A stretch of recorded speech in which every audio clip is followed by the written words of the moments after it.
Market में price randomly move नहीं करता, किसी एक हाई प्रोबेबिलिटी जोन पर आकर एग्रेसिवली अपसाइड का मूव या डाउनसाइड का मूव शो करता है। ये जोन है क्या और ये इंपॉर्टेंट इतना क्यों है? एसएमसी की भाषा में इसे बोला जाता है ऑर्डर ब्लॉक।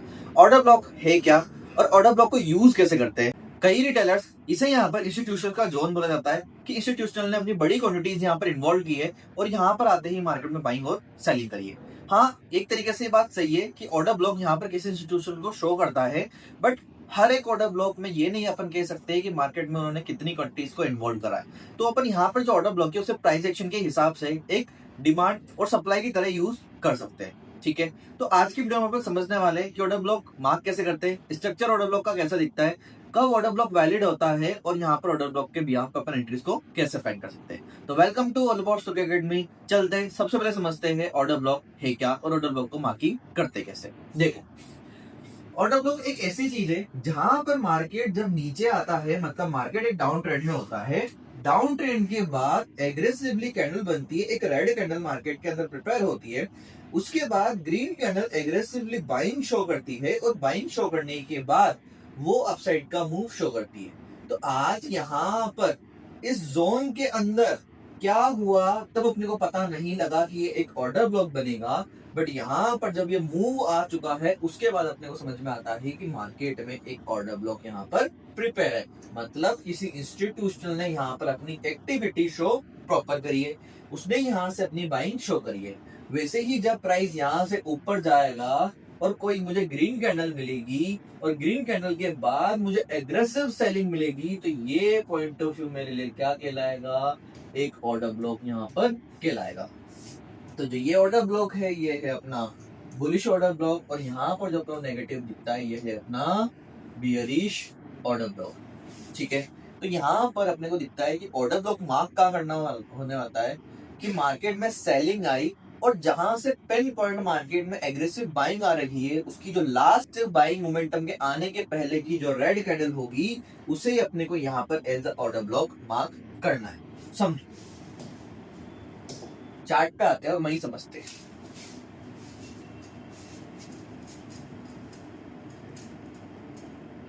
आज जैसे मैं इसकी बात करता हूं तो यहाँ पर हो क्या रखा है कि मार्केट में एक एग्रेसिव बाइंग आई है। ठीक है, एग्रेसिव बाइंग आने के बाद जो बड़ा मूव आया उससे पहले की जो मेरे को यहाँ पर रेड कैंडल दिख रही है उससे मैं एज अ ऑर्डर ब्लॉक यहाँ पर मार्क करूंगा।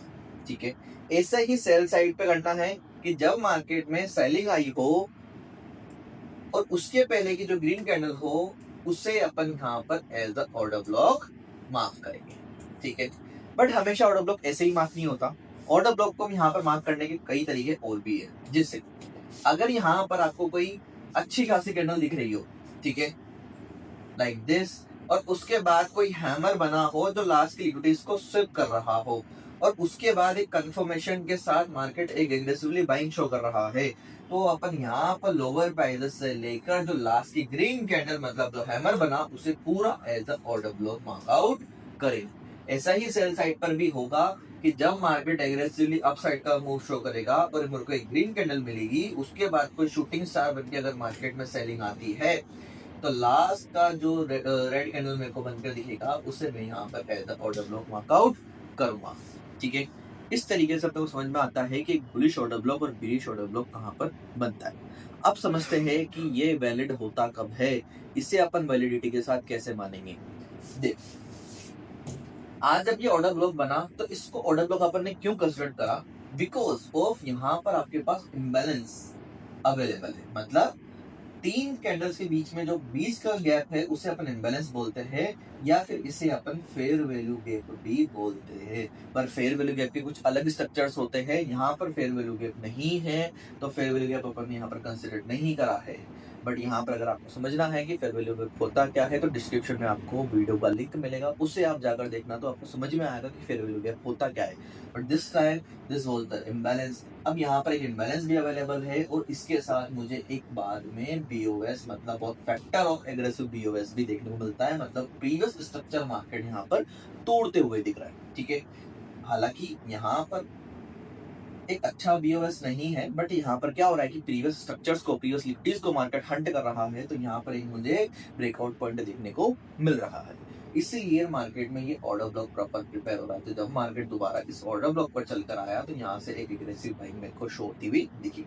अब आप यहाँ पर एक तरीके से समझो कि अगर मार्केट इस प्राइस पर दोबारा नहीं चलकर आता, ठीक है, और प्राइस सीधा एग्रेसिवली हाई तोड़ती, जैसे कि अगर अपन इसको ध्यान से आइडेंटिफिकेशन करें तो आज यहाँ पर देखेंगे, तो अगर मैं इसको मार्कआउट करता हूँ और प्राइस दोबारा चलकर नहीं आता और इस हाई को तोड़कर इसके ऊपर क्लोजिंग करके आउटसाइड का मूव हो रहा है, तो ये मेरे लिए एज ऑर्डर ब्लॉक कहलाता, जबकि मार्केट आकर यहाँ पर टैप करके ऊपर निकल गया, ये मेडिकेशन कर चुका है, इसलिए अपन यहाँ पर इसे ऑर्डर ब्लॉक नहीं मान रहे। ठीक, अगर ऐसा नहीं होता तो मैं इसे एज ऑर्डर ब्लॉक कंसिडर करता, और जब दोबारा प्राइस यहाँ पर चलकर आया तो मैं एग्रेसिवली यहाँ से क्या करूंगा, एज अ बाई करूंगा। ठीक है, तो हमेशा याद रखो वैलिड कब होता है ऑर्डर ब्लॉक। एक ऑर्डर ब्लॉक के साथ या तो आपको यहाँ पर कहीं ना कहीं फेयर वैल्यू गैप मिलना चाहिए, फेयर वैल्यू गैप के साथ आपको कोई चेंज ऑफ टेरिटरी या कोई बीओएस मिलना चाहिए, या फिर कोई ऐसा लिक्विडिटी पॉइंट, मतलब या फिर लिक्विडिटी स्विप्स मार्केट के अंदर होने चाहिए, लाइक दिस के प्राइस नीचे आया, एक मुझे रेड कैंडल मिली, उसके बाद हैमर और ऊपर मार्केट मूव कर रहा है या मार्केट शिफ्ट हो रहा है, तो ये एक अच्छा ऑर्डर ब्लॉक माना जाता है। अब यहाँ पर समझते हैं कि एंट्रीज करनी कैसे। देखो, जब यहाँ पर ऑर्डर ब्लॉक बना और प्रीवियस बाइंग, मतलब एक तरीके से यहाँ पर एक बीओएस की फॉर्मेट बन रही है, तो जब मार्केट ने एक ऑर्डर ब्लॉक बनाया उसके बाद एक बीओएस दिया, तो दोबारा चलकर जब मार्केट एक ऑर्डर ब्लॉक पर चलकर आएगा तो जिस इंस्टीट्यूशनल बायर ने पहले बाइंग करी होगी वो दोबारा यहाँ पर एक्टिव होगा और वह यहीं से बाइंग करना स्टार्ट करेगा। तो अपने को क्या करना है कि जैसे ही मार्केट का मूव आए, एक बीओएस मिले और दोबारा मार्केट उस ऑर्डर ब्लॉक पर रिटेस्ट करना है, तो अपने को बाइंग करनी है, ऑर्डर ब्लॉक का जोन जो होगा उसके नीचे स्टॉप लॉस रखना है, और लास्ट लिक्विडिटी मतलब एक और बीओएस पॉइंट के अपने को क्या रखना है, टारगेट रखना है। यही होगा आपका एक ऑर्डर ब्लॉक। अगर आपको ये वीडियो अच्छी लगी हो तो कमेंट करना। Thank you.